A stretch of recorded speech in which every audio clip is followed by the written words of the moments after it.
Hi, this is Dr. Scott Young, and today we're going to talk a little NESARA-GESARA, but what we're going to do it from is from a question that keeps coming up. There's not going to be any more crime. We're going to do away with evil. I'm going to show you what that means and where we go with that kind of statement. Coming right up.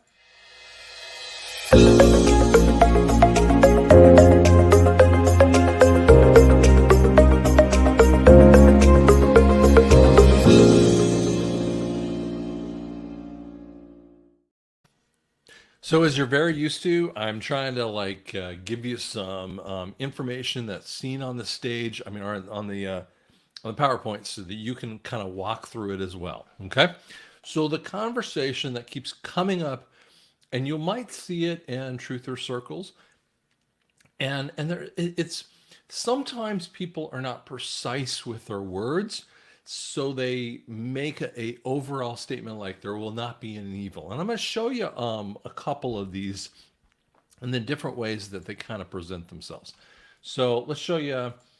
Um, this one was done by Ghost Patriot. Okay, and again, I don't know anything about Ghost Patriot. I'm not trying to beat up Ghost Patriot, but I'm just going to show you the words that were spoken. Okay, God's new earth. I don't know what it will be, but here is what I see. I'm trying to be a little rhymey here. Okay, thousands of years have passed away.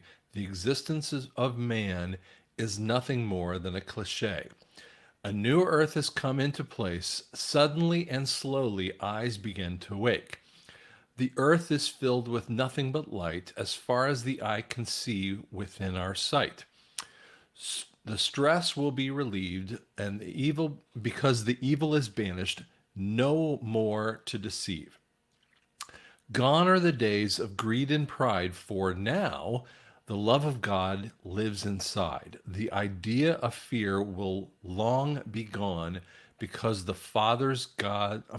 because Father God's faith will be flowing strong. Sorry if I couldn't say that very well.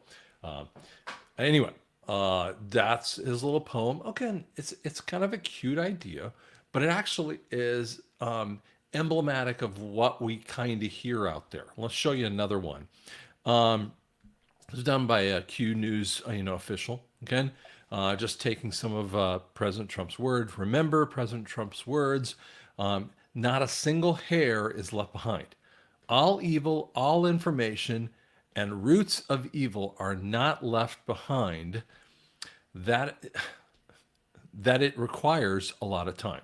So again, we got another rhyme issue here. I don't know what that's all about, but the point that keeps happening in here is most people are trying to get to be calm.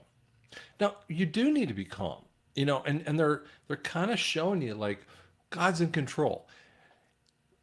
But I want to show you how to look at evil because it's probably one of the biggest and the hardest questions to answer. Frankly, when I first started to look at this question, I had no answer how to respond to this question. But I want to show you some conversations and a way to help you see it in a very different light. And I don't care if you're a believer or you're not.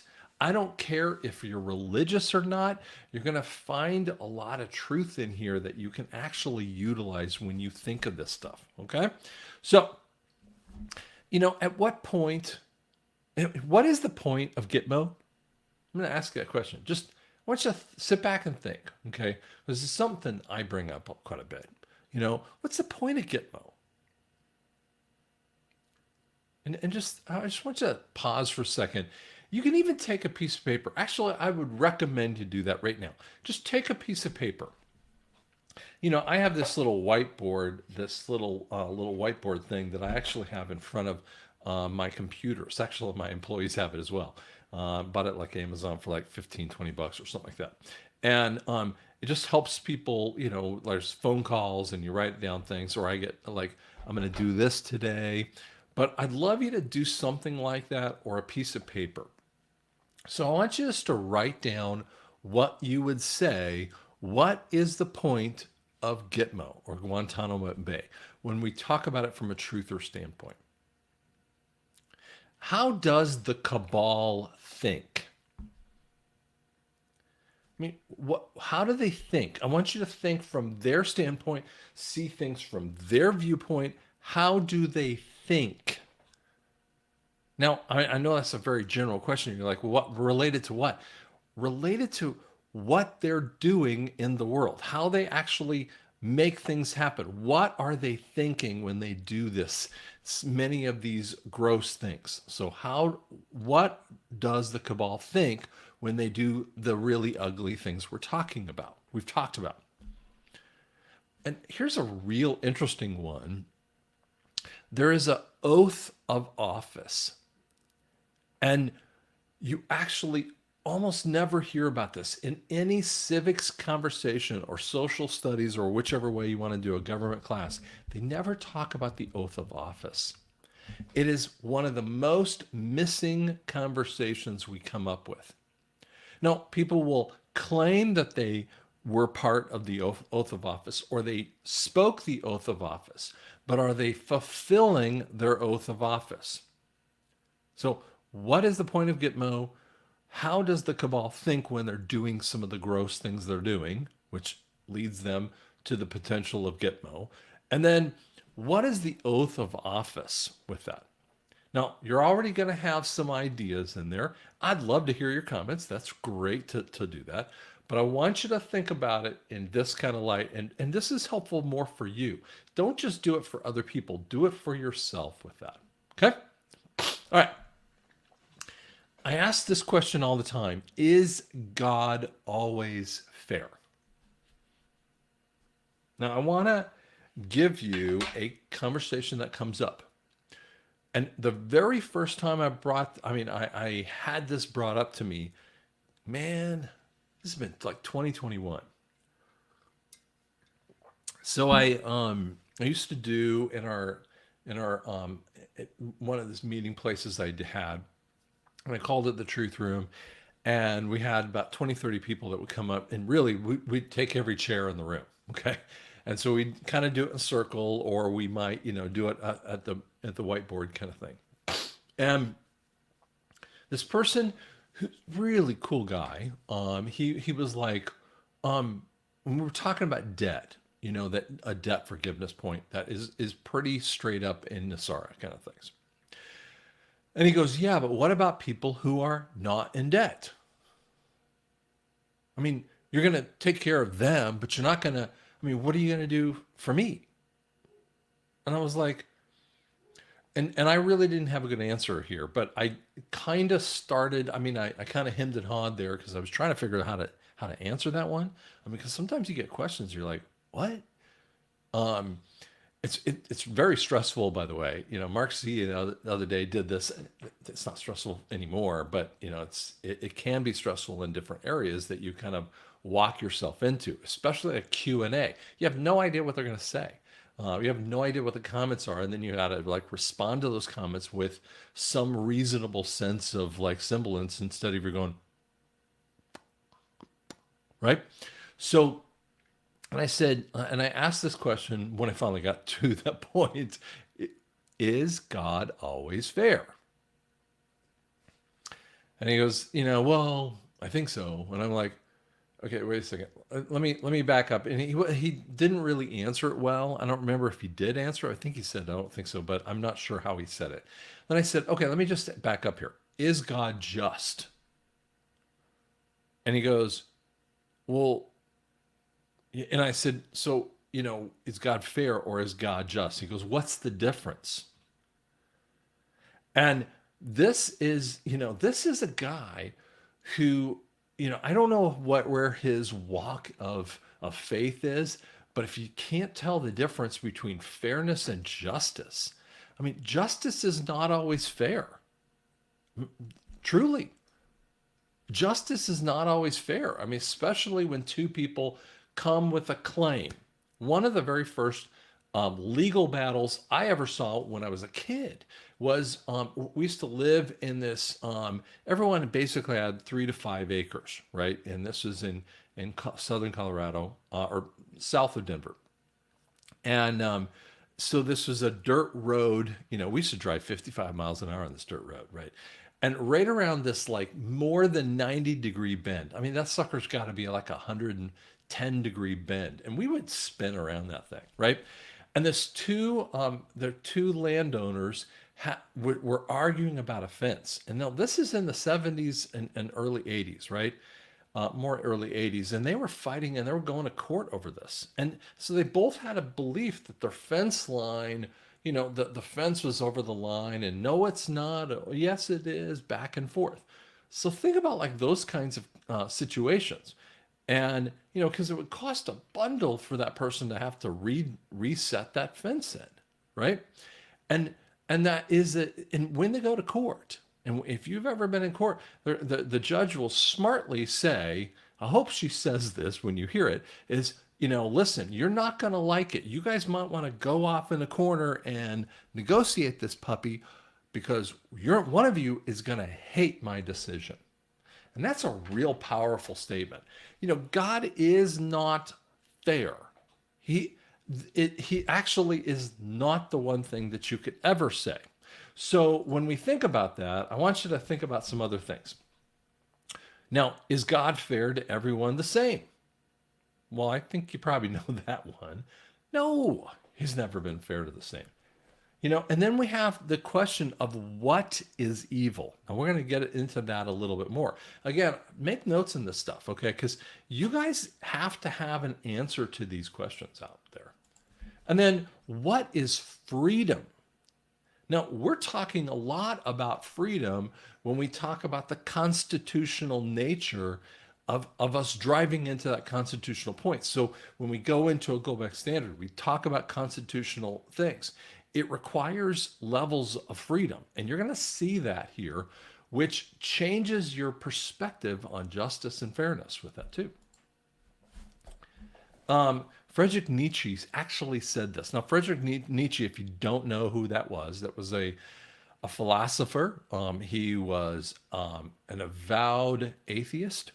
But then and he had said he was an avowed atheist, and then he kind of changed his viewpoint about agnosticism, or just really didn't know, because he actually claimed this statement. I don't know where he was in that thing where he was kind of moving to his agnosticism, but he said, objective moral values have no meaning outside of God.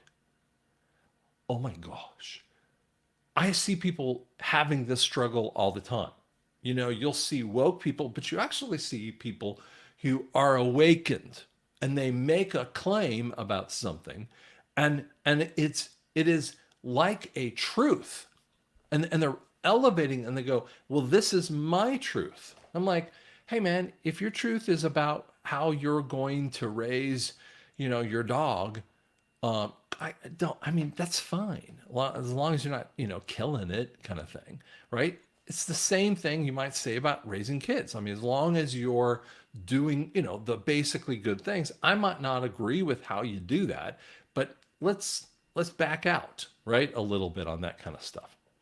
But objective means outside of yourself. How can you have morals without God? See, because we have to have an end point to this conversation. And so he understood the death of God meant the destruction of meaning and value. And we're trying to get people, when we think about, what is GITMO, and why do these people think the way they do, right? They've already had in essence, a come to Jesus moment.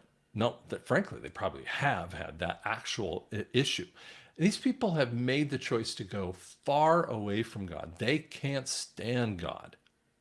And yet, they will change their moral values at a drop of a hat. And most of it's relating to power or money with that too. Okay. Let's talk a little bit about morals, ethics, and evils. And I want to talk to you about something.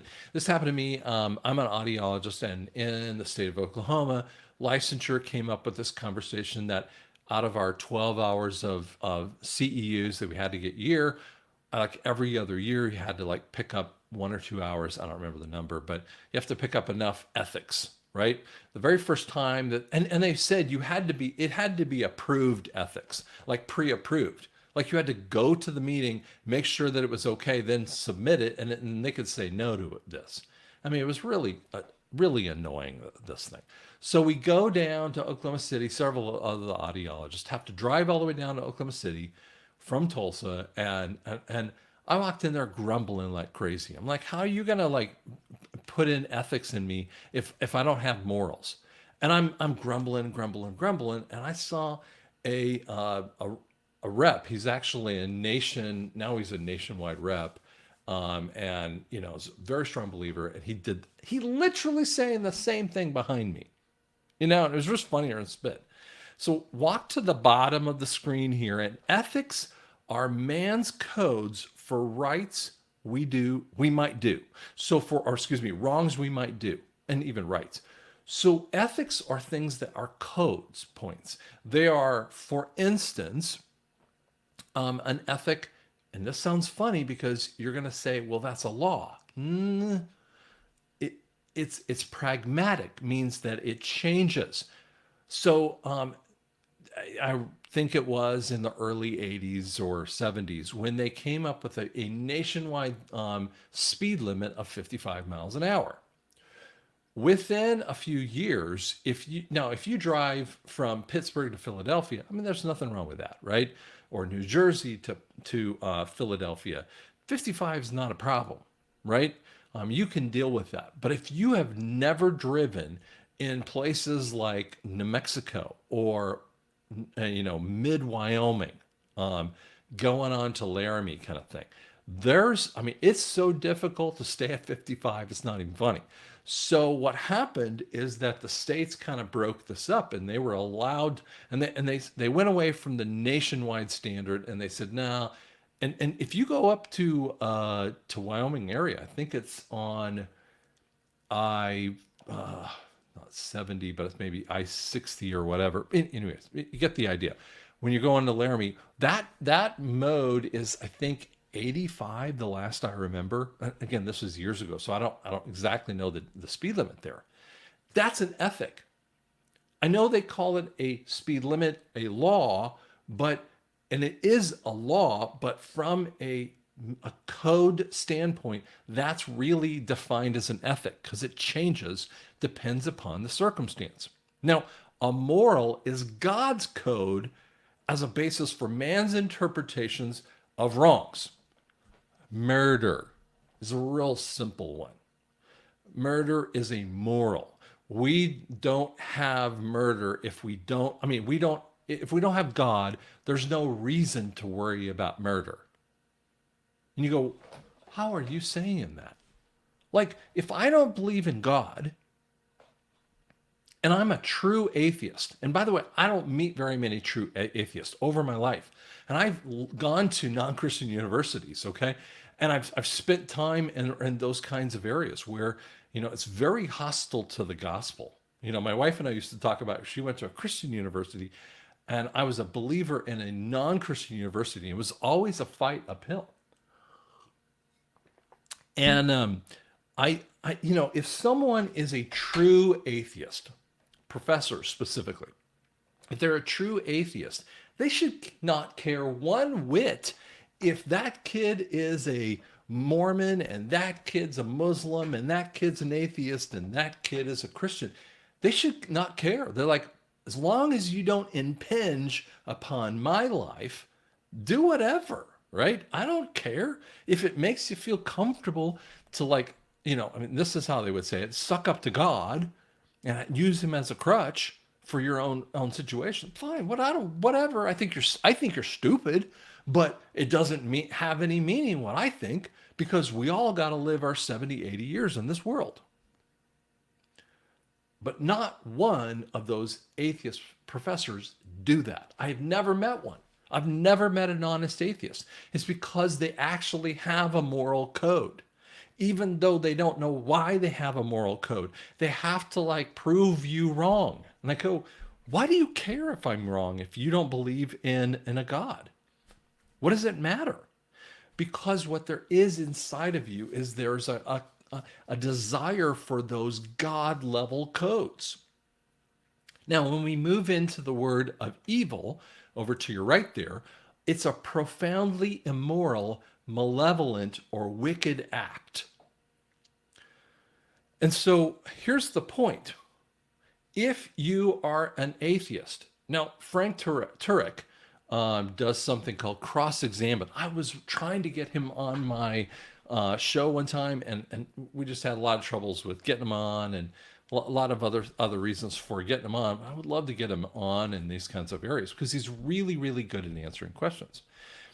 And listen, if you are a pure atheist, as long as you could get away with raping, pillaging, stealing, killing, whatever, as long as you can get away with it, hey man, if that's in my way or that's my desire to do, what's the wrong in there? And that's the essence of understanding the God point here. If you don't believe in God, cool. I'm fine with you not believing in God. But do you understand? If you don't believe in God, there really isn't a moral value whatsoever. And it doesn't matter what people do, as long as they don't mess with you. And that's where we have a lot of struggles. Because now, what is profoundly immoral? Hey man, if you're the cabal and you hate God, man, what is immoral is for them? What is malevolent or wicked? It's for them to lose all their money. What would be evil to them would be for them to lose. What would be evil to the cabal? Would be for them to lose all their power, be taken out. That's what's evil to them. They don't have a moral. They have ethics, and they adjust those ethics based upon lies and deceptions. Now, a basically decent person will have some ethical codes, but they don't get that if you don't have the real God morals, it doesn't make any sense. It's just ethics. It can be adjusted anytime you want to. Okay. Well, when we apply evolutionary ethics to evil, let's show you a little bit about what that happens. Okay. If a God who exists is all powerful and has all knowing ability, means is omniscient and omnipresent. I mean, he's omnipowerful. So he has got omnipotent. Excuse me. That is, he's got all the ability, all the understanding, right? Then God would want to prevent all evil. We're doing some logic here. Then God would want to prevent all evil. God also knows the path of evil and how it could be prevented because he's all-knowing, correct? So this is a logic pattern, right? But when we apply evolutionary ethics to this point, therefore, God has the power to prevent evil. Because God knows the path of it, knows how it could be prevented, he's powerful enough, so he gets how to do this. He understands the definition of evil, right? He has the power to prevent evil. If there is a God, then evil cannot exist. This is how these people think. I'm giving you a clue. Evil can't exist. Since we know that evil exists, then God cannot exist. This is the constant, and you can take a picture of that little screen there. This is a constant point that you have to see inside of real atheists. They see evil, and they know that a God could or should be able to do something about it. But because he doesn't, well, he can't exist. But I want to show you how this actually works in reality. This is a completely flawed logic, even though internally, from a logic pattern, it is actually a perfectly logical statement. It's just that the ends don't come to those means, or the means don't come to the very end correctly. And because it basically says either evil exists or God exists. One of the two, I'm going to pick one. And because I know evil does exist, and yet I would say to you, you don't have a clue what evil actually is. You haven't defined evil because you have to take God's information before you can have some level of or understanding of evil. Then it's just your personal ethics that, oh, you shouldn't murder someone. Why? Why? If there's no God, what does it matter? So when we kind of use our detective hats and we look at this, God is all knowing and therefore there is evil. Then we kind of come to this other thing, and this is where we get to agnosticism or just I don't give a rat's, right? God doesn't even care. And history tells us this one point. By its own records, that 50% of the population will die by the age of 12 or before they actually know that they're doing something wrong. The Jews actually would call it the age of accountability. And again, 12 years old is just a relative number. Okay. Don't think, well, so I knew it wrong before that. Fine. Okay. But on average, on an overall basis, before the age of 12, 50% of the population will die. Well, that's not a very kind, great thing, right? That's an evil. Well, then God just must not care. Let's take this a couple steps further. How do we reconcile it? Well, let's throw out some other things. Why would God make a tree of the knowledge of good and evil? Now, I'm not going to really hit this one very hard because this one would take me about an hour to explain, but I want you to understand the tree actually has, in essence, if you could kind of separate the puppy, that one side of it is the knowledge of good, and the other side is the knowledge of evil. Let me ask you this question. Why destroy the earth with Noah's flood? Why? I mean, if there isn't an evil, why would you care? Why disperse the people on the Tower of Babel? The Tower of Babel is, they were building a tower and God dispersed their language. And so he messed with them and they just kind of went their own way. And this is where we believe that language kind of comes up. Well, when you actually study the history of language, which I've studied a lot, one of my degrees is in English, it actually comes and it's separated in the Middle East. It proves the Bible true. These and other stories tell us the wrath of God and his anger, but not about his love. These are the parts that bother people, and they don't get it. They don't see that kind of stuff. Okay. Now, I want to show you that evils are actually part of freedoms. Now, let me explain how this works. A natural freedom is to do what one desires. For instance, I'm going to marry who I want to marry, in essence. I'm going to have the friends I want to have. I'm going to buy the house as long as I can. I'm going to buy the house that I want to buy. That's called a natural freedom. Okay? As long as you have the capability to go do it, right? That is a natural freedom. Like as long as I don't have knee injuries or no feet, I'm going to be able to run. Now the question is, how fast can I run? That's a different conversation, right? But we're talking natural freedom. Now, we also have something called circumstantial freedom. This is the freedom without coercion or restraint to do as one wills. Now, it changes upon what he or she feels right to do within the freedom. So this is what we would call circumstantial freedom is really my truth, my moral, we talk about moral compass. Okay? This is called circumstantial freedom.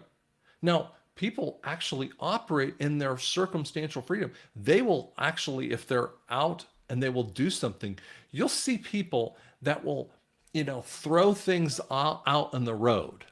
Like throw, something gross out on the road. I mean, I'm not something biodegradable, but something that would be a trash point. Or they might, swipe a car, and as long as no one saw it, they kind of move on, for instance. Happens, right? Um, so they have that circumstantial freedom. So it's a freedom without to do as one wills, as long as their person is following what they think is right. Okay. There's also an acquired freedom. Now, this is a real interesting one. You live as one believes and do as he or she ought to do.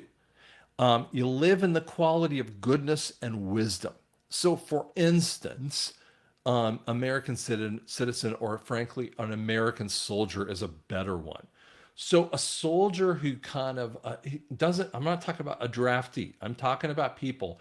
Um, for instance, we had December 7th, 1941, a date which will live in infamy. The Empire of Japan cruelly attacked Hawaii.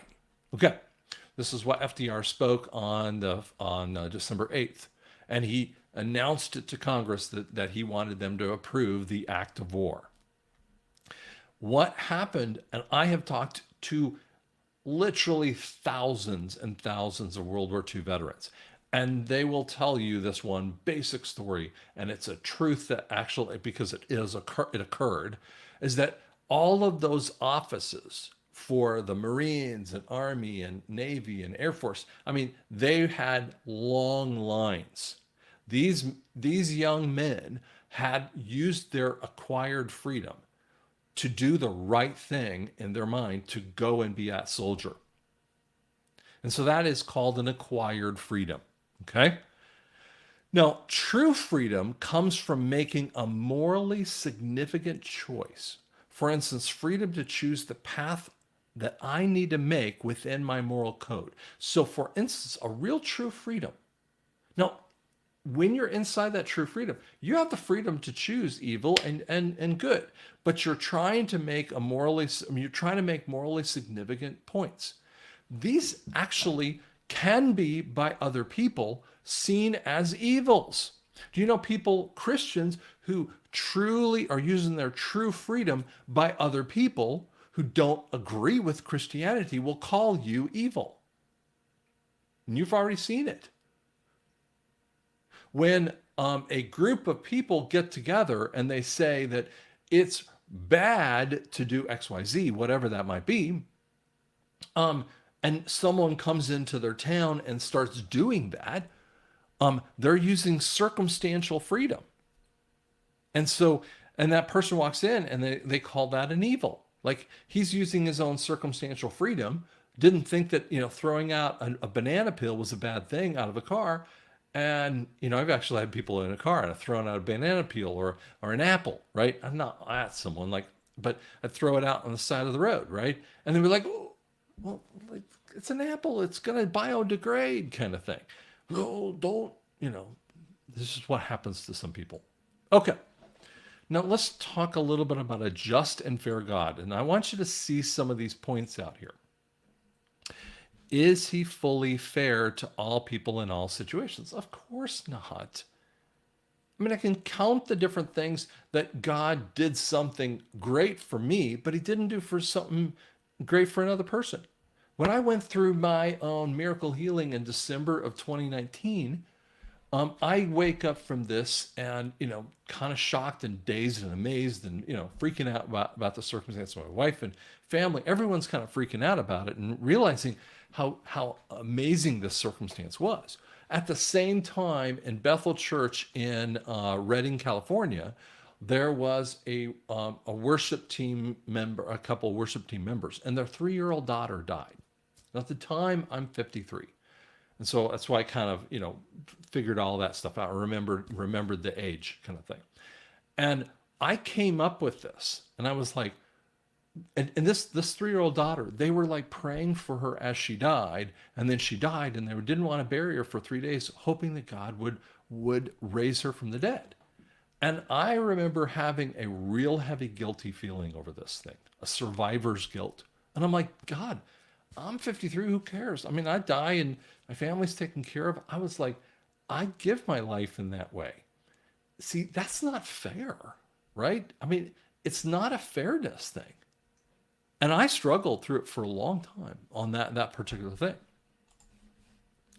Since the world has never really experienced full fairness, we have no reference points. I mean, you guys talk about, to me, about, well, that's not fair. And I'm like, define fair to me. And people, I barely have ever had anyone answer me when I do say that. They go, well, it's just not fair. I mean, I paid my bills and I should get something back, right? I mean, this is a NESARA question. And I go, well, okay. So if you made $30,000 a year over your life and your best friend made $100,000 a year over her life, I guarantee you she spent more in interest or taxes or anything else out there. But when you realize how much more she gets back, if you were saying that everything, all the interest and all the other taxes and everything should just get paid back, you're going to go, yeah, but that's not fair. I didn't get as much as she got. I guarantee that is a point out there. It's because we don't see fairness in that way. And God's going, hey, listen, if I gave you fair, you have no idea what that means. How can God be just, fair, and righteous all at once? The answer is he cannot be that way. There's no possible way. And the question that keeps coming up to people all the time is, can God have a morally good reason to permit evil? Oh, it's a tough one. Okay. Do you know that let's see if I get this in here. Yeah, C.S. Lewis, and this is a paraphrase of this, but he said, we cannot see the straight line because we're too close to the line. I mean, it's kind of like you driving down a road. Pick a highway you want to pick. And it looks on the map as a straight line, but when you kind of drive the line, it kind of turns this way and there's turns that way, and it's going over a hill and kind of dips you down. It's not a straight line. It's you're too close to this. Okay. And we are very close to these kinds of things. So we really don't have an understanding of this stuff. I want to read to you something that should mess your mind up. And I'm going to read it over on this screen because it's easier for me if you don't mind. So, for we know that the law is spiritual, but I am made out of flesh, sold into sin, or sin's power. For I do not understand what I'm doing because I do not practice what I want to do, but I do what I hate. Now, if you've ever read these set of verses in Romans 7, you go, what? Let me just hit verse 15. I do not comprehend what I'm doing because I don't practice what I want to do, meaning the right things, the good things, but I do what I hate. Like what? And if I do what I do not want to do, I agree that the law is good. So now I am no longer the one doing it, but is the sin living in me. For I know that nothing good lives in me, that is in my flesh. For the desire to do what is good is with me, but there is no ability to do it. For I do not do the good I want to do, but I practice the evil that I do not want to do. Now, if I do what I don't want to do or do not want to do, I am no longer the one doing it, but is the sin that lives within me. Oh, he's just talking about sin nature here. So I discover a principle. When I want to do what is good, evil is with me. What? I'll explain that in a second. For my inner self, I joyfully agree with God's law, but I see a different law in the parts of my body, waging war of the law of my mind, taking me prisoner to the law of sin in the parts of my body. What a wretched man am I. Who will rescue me from this dying body? I thank God for Jesus Christ our Lord. So then, with my mind, I myself am a slave to the law of God, but my flesh to the law of sin. Okay, so let's go backward just a little step here because this one's a little bit funky, right? So I discover this principle. When I want to do what is good, evil is within me. What happens? There are times that you do what you think is a good deed, and yet it turns out and creates an evil. Let's give an example. Let's say you had millions and millions and millions of dollars, and you walk up to the homeless man and you give him $100,000 in cash. Is that a good deed? Well, the world would hail you as doing a good deed. And yet, is that the right thing to do? Now, it might. I'm not saying it isn't the right thing. I'm not saying it is the right thing. But many times, what that does is that person, you don't know if they were very good with their money. You don't know if they've ever had any money. And you frankly don't know that that money could lead them to utter ruin, that they go off and take drugs and die 5 days later, right? Do you understand? Sometimes when you want to do as good, evil is with me. That you're actually, what he's basically saying is that when you want to do something good, you do evil instead. That should mess your brain up. And if you're not spending time in these verses and just picking them out, you're missing out on this. Because what has to occur is that we need to live by the law of God and not the law of sin. And they sound very different. But you might actually do things that you think are not right. Do you get it? Because you're doing the right thing. Many of you are out there, and I'm doing this truther thing. I don't make any money off of this. I spend a lot on my, I'm recording this on a Sunday. Like, I'm going to get a little money from YouTube and a little bit of money from, from book sales and other things. But it's like, and some donations, and I appreciate everything I get, but I don't do all this stuff for the money because I'm obviously not making a lot of money or almost anything. It goes into a savings account and I pay bills out of that thing, but I don't use it for myself. And you go, what are you doing then? What are you doing this? It's because I'm following the law of God that he's telling me what to do.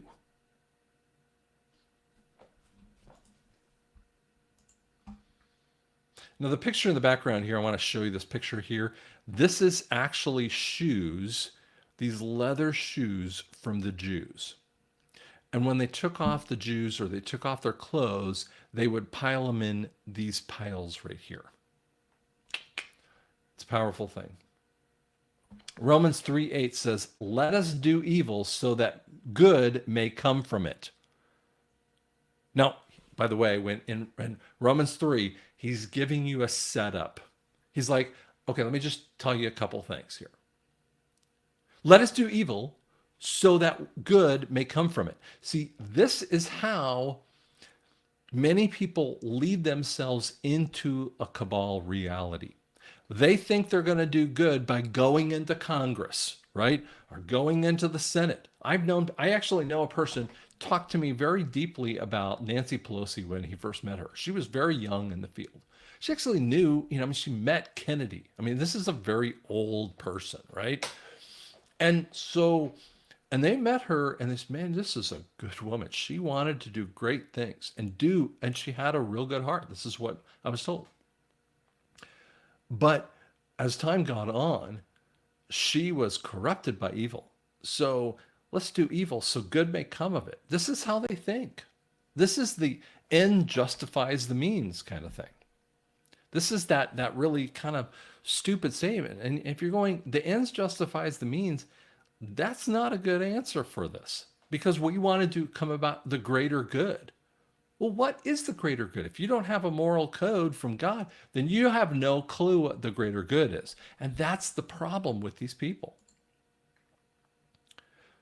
When will we stop relying on ourselves or upon someone else who has a better idea? I wrote this actual statement years before the Truther movement actually came out. It's actually more relevant now than any other time frame that I could think of, because I hear people all the time goes, well, Joey did this and Jimmy says that, and they're well, but everyone else is saying this, and Scott, you're saying that, or Scott says this, and he says that. Well, Scott must be right. And it's like, wait a second, stop with this reliance, actually not just on yourself. Stop with that reliance, but also stop on someone else has a better idea, because it's not within yourself. It isn't. Man doesn't have all the answers, but we have to trust in the one God who made you.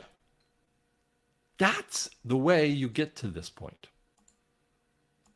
So guys, let me bring this off the screen. You are struggling with this conversation. Will there be no more crime? And so, for instance, some of the questions that we had on the screen here a minute ago is, what is the point of Gitmo? The point of Gitmo is not for the destruction of these people. That isn't the point. It isn't about doing a fairness, because when you have a person who is ultimately evil and has done many, many crimes against humanity. See, when we talk about crimes against humanity that actually come out in EO 13818, crimes against humanity is a mass, in essence, a mass murderer. Okay? A mass levels of fraud, Bernie Madoff, okay? Kind of stuff. The point of Gitmo isn't for fairness. It is about dealing justice. How does the cabal think? They think they have deluded themselves so deeply that they're sure that they're doing the right thing. But they know they've turned away from God. I've seen people, well, we need to preach to them. I'm like, listen, you have no idea. If you're a Satanist, you have actually interacted with Jesus. You've interacted with Satan. You know the difference. And the cabal, when I talk about this, these are Satanists with that. And their oath of office, when they come into office, when someone comes in and he makes an oath of office as a sheriff, or another woman makes an oath of office to be the mayor, right? Any of those kinds of offices that are voted in, for instance, those offices say that they need to defend the Constitution from all foreign enemies, foreign and domestic.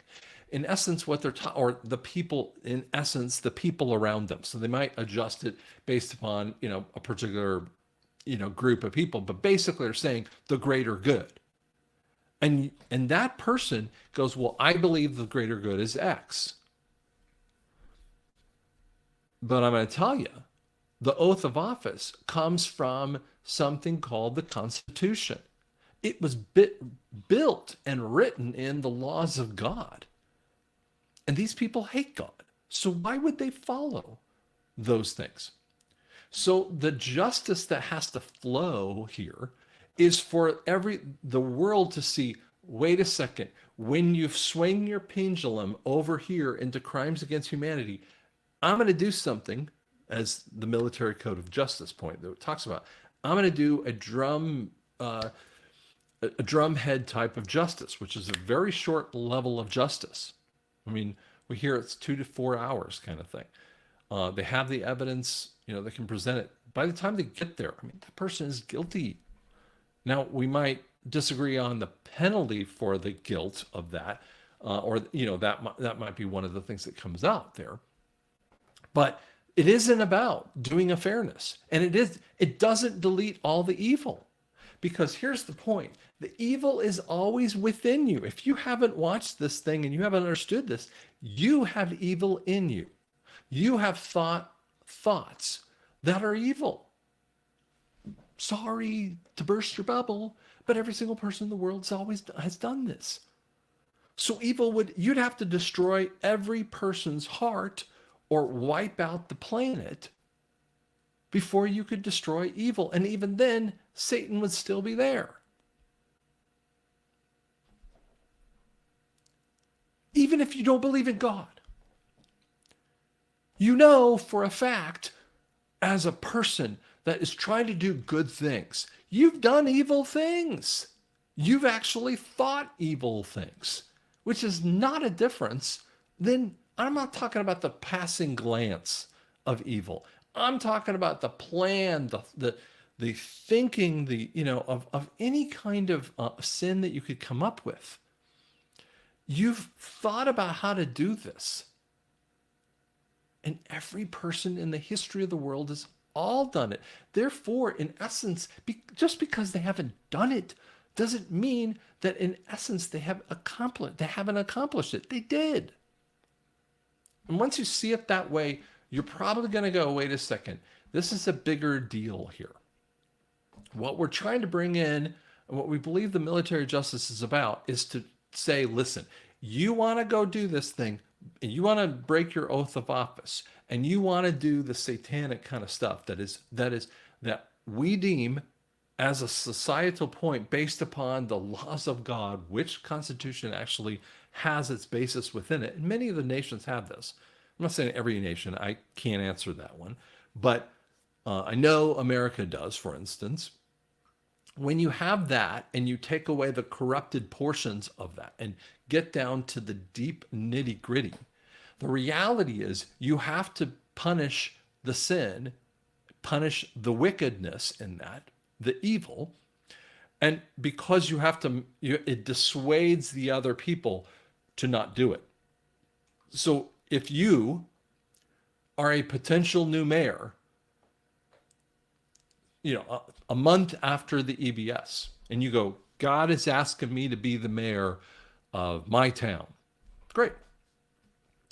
You might know the old mayor. Now, I'm not saying he was a bad person, but let's just say that mayor was. Just think about your town and go, that mayor is the bad guy, one of the bad guys, whatever level of badness that they did, right? You walk in to be the new mayor, and let's say you get voted in and be the mayor, you're going to be thinking about that. You're going to be like, he used to do these things, and if I do that, I'm going to get my hiney whooped.